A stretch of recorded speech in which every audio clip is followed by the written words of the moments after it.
Konami in recent years has started to support alternative formats in their own ways.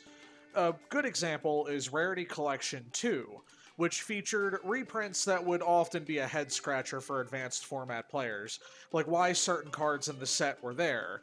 Whether it's to lower the value of an older card or to just grab the attention of a collector with an older card. Realistically, what you can look at with Rarity Collection 2 is that Konami was reprinting Edison format staples. Not the ones that we necessarily need per se, but a step in the direction of Edison format staples that do cost money, and in theory they will keep doing this so that that format is a little bit more approachable for people that don't own older cards. So a big thing with that is that this is a first time situation for Konami where because of Time Wizard they are acknowledging GOAT format, they are acknowledging Edison format, meaning that these alternative formats are getting sanctioned recognition within Yu-Gi-Oh! Events, stuff like that. So what does that mean for other things that could, in theory, get the same treatment? Well, we can look at a company like Wizards of the Coast and Magic the Gathering as an example of what could happen to their game when you focus your support on an alternative format. The biggest thing here is that Konami is supporting a time capsule of a format, right? GOAT format, Edison format. These are time capsules of a set time where the only thing they need to do is reprint these older cards. That way, those formats are not a bajillion dollars, and instead advanced format is a bajillion dollars to play. So, the thing with that, though, is what would happen if Konami outwardly supported domain format? Domain format being a system where 4 players sit down in a pod and you play a 4-player free-for-all multiplayer game. The polar opposite of everything else Yu-Gi-Oh! Stands for, being 1v1 games, and specifically 1v1 games, with deck restrictions and other alternate rules to make Domain unique in comparison to GOAT, Edison, Advanced, other alternative formats that still stick to the regular structure of Yu-Gi-Oh! What if Konami supported this format?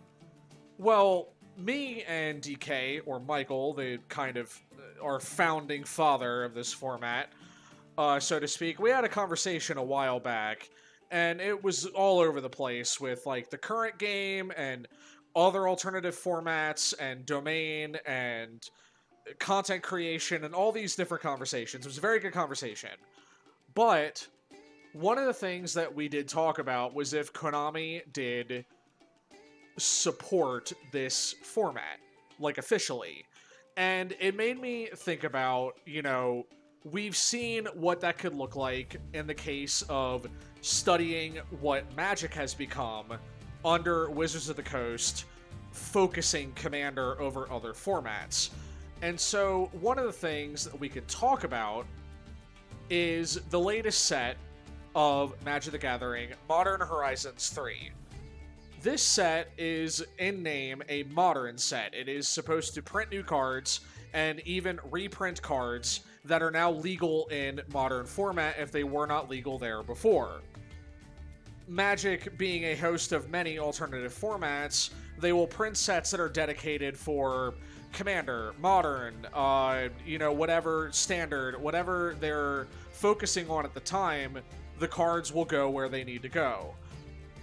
The problem with this set, that was a bit of a head scratcher for me and many other Magic the Gathering players, was that this set is in name a modern set. It is for the modern format, which in a sense is not so powerful that it's in there with Legacy or Vintage, which can be equated to modern Yu-Gi-Oh! And power levels, but a little bit less powerful.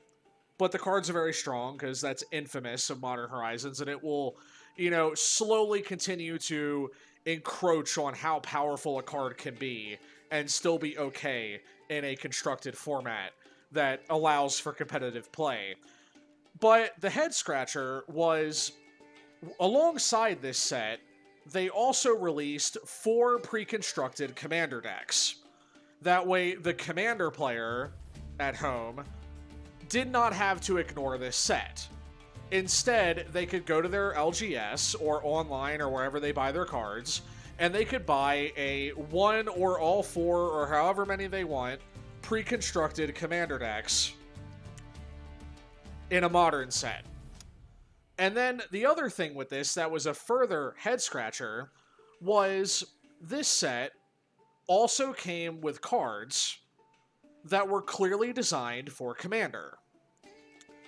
And while, we could talk about that in detail, this is not a Magic channel, but it's a prime example of something that could be a lesson learned for other games that acknowledge alternative formats.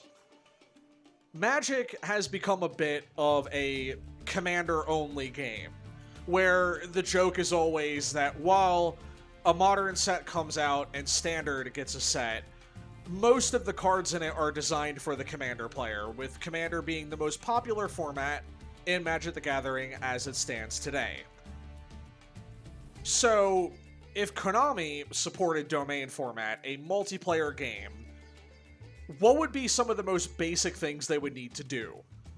For starters, they would need to acknowledge how they write their cards. They would need to rethink how they put text on their cards. Domain itself, we have our own set of rules, and we've had our own erratas in order to make cards make sense in a situation where there are 4 players at a table instead of just 2, you and your opponent. But there is some distinctions to have. Like, Raigeki, while it says destroy all monsters your opponent controls, because the wording says opponent, it targets one person. It is a one-person board wipe. But then a card like Dark Hole just simply says destroy all monsters on the field. That card is fine. These 2 are examples of how things will operate differently in a Domain game. While Dark Hole could, in theory, be a one-sided board wipe if you have no monsters, they work differently in how they target, because Dark Hole will specifically hit all monsters on the field, no targeting, everything gets hit. All 4 players are targeted. Raigeki needs to destroy all monsters your opponent controls, meaning you have to target a person for it. This is an easy example of how cards work differently than normal in a 4-player multiplayer game. So, if Konami did support Domain format officially, and then they were printing cards with the idea in mind that these are printed for Domain format, they would need to change how they're said. We can already, and this is often discussed in the Yu-Gi-Oh! Community, that Magic has, in a sense, started to influence other games and how they structure their cards, because keywords help a card stay simple. Where Yu-Gi-Oh!, it's a lot of word soup on a small card, which is already a problem for people that don't want to grab a tiny card and squint and read an entire paragraph of nonsense when it's not structured correctly in terms of how people would comprehend what the card does, let alone what the card even does. Because sometimes cards will... There's a famous saying in Magic where reading the card explains the card by the Tolarian Academy professor. And while this is often true in Magic, I wish it could be said the same for a Yu-Gi-Oh! Card, where more often than not, reading a Yu-Gi-Oh! Card does not explain the card, because of hidden rules that Yu-Gi-Oh! Has, or hidden side effects of a ruling that you don't know about, where it works this way, but it could miss timing. Mistiming's great, don't you love it? I wish they would just write cards to not have this problem, but it still comes up from time to time. And so, they would need to change how they structure their cards, how they're worded, maybe even bracketing their effects more frequently, shortening their sentence structure with keywords, or abbreviating certain cards, as they've done with like Graveyard is GY on almost every card now. Things like that. One of the biggest things that we could talk about, though, is how Domain is eroded cards. So that, for example, if neither player becomes no player, or each player or both players becomes all players. This makes sense because if it says both players, the idea would be that this is a all table encompassing effect. Not just I target me and I target you, there's both players. If there's 4 people at your table, this would make sense to say all players instead. Like with Creature Swap, each player chooses one monster they control and switches control of those monsters with each other. Those monsters cannot change their battle positions for the rest of this turn. The relevant effect here being each player, so normally this would be you and one other guy or girl, whatever, at the table. But in this case, it's every player. And to go more specific, with a card like this, cards with resource manipulation between players will have each player perform the action in turn order, starting with the turn player. This makes sense. This is how this would work in a multiplayer game, similar to Commander, where if the card is worded a certain way, the structure is changed based on the number of people. So for 4 players, it starts with the turn order and goes in order. This would be order of priority in Magic, which priority hasn't existed in Yu-Gi-Oh! In a long time, but similar case where priority exists in this instance. So turn player, player 2, player 3, player 4 effect resolves for Creature Swap, or Exchange, or Dragged Down to the Grave as the 3 prominent examples here in this case.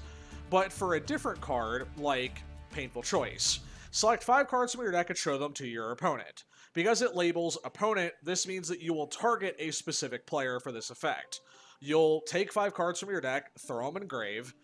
Well, they'll pick one, it goes to your hand, and the others will go to your graveyard. This is a targeting effect. Konami would need to significantly alter their card structure in order to accommodate multiplayer cards.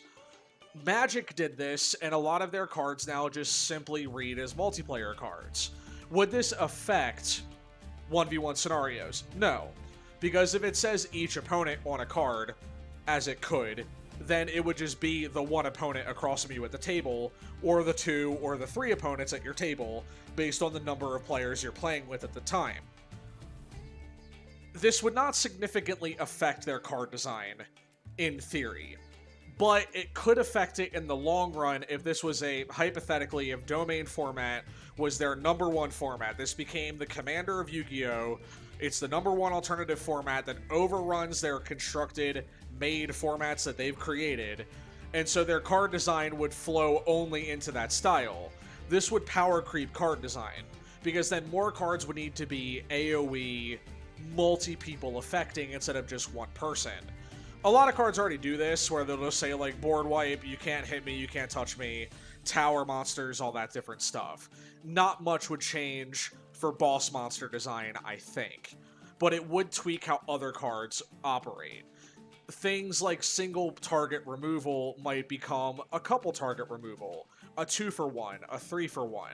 That way, in a multiplayer player's eye, it's more valuable. Like if MST was rewritten for Domain, and it said, alright, quick play, I take 1 card out of, I blow up a single spell trap on each opponent's board.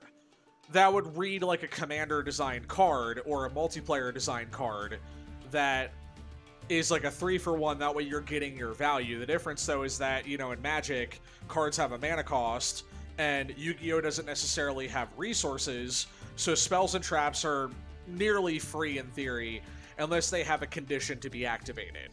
But with this in mind, the only thing that we came to an agreement on, really, with the discussion that we had about it, was it would make our job easier for having to errata cards. When they come out, how are they worded? What do they affect in a multiplayer game? Where if Konami was already doing that, it's less effort on our end. But my worry would be to watch the game do what it has happened to Magic, where as a former, competitive, constructive, standard / regular format Magic player that became a Commander player, I don't enjoy some of the ways that they design cards now, because everything is about Commander, and none of it is about Limited or the format it's designed for, like Modern in Modern Horizons 3's case. Instead, it's what can the Commander player mess with and break next. And, you know, to that end, luckily, Yu-Gi-Oh! Wouldn't necessarily have this much of a problem with it, because Yu-Gi-Oh! Doesn't have a limited format to begin with, because they gave up on it a long time ago. And advanced format's already broken. It can't get much worse, with cards being worded slightly differently to affect a imaginary second or third opponent that are not there in your 1v1, so who cares? The card would just target a single person as normal in the case of how it would be designed, if it were designed for more than one person at the table. But it would be worrying to see what down the line would look like for future card design, if it would power creep, or would things stay the same. What do you think would happen if Konami ended up fully supporting, outwardly creating cards, printing them for the sake of domain format? What do you think would happen? Would the game, you know, power creep and get ruined, like a lot of people think has happened with Magic and Commander? Or would things stay mostly the same and we're already dealing with absurd power creep to begin with? Leave your thoughts down below in the comment section. I'd like to thank each of you for watching, and I hope that you have a good day. In order to support this channel and continue to help it grow so I could do more things with the domain format and Yu-Gi-Oh! In general, the free thing you can do is subscribe, like the video, and of course, as I said, leave your thoughts down below about what you think would happen if Konami supported the domain format. I will see you guys in the next video. Like I said, have a good one. Bye.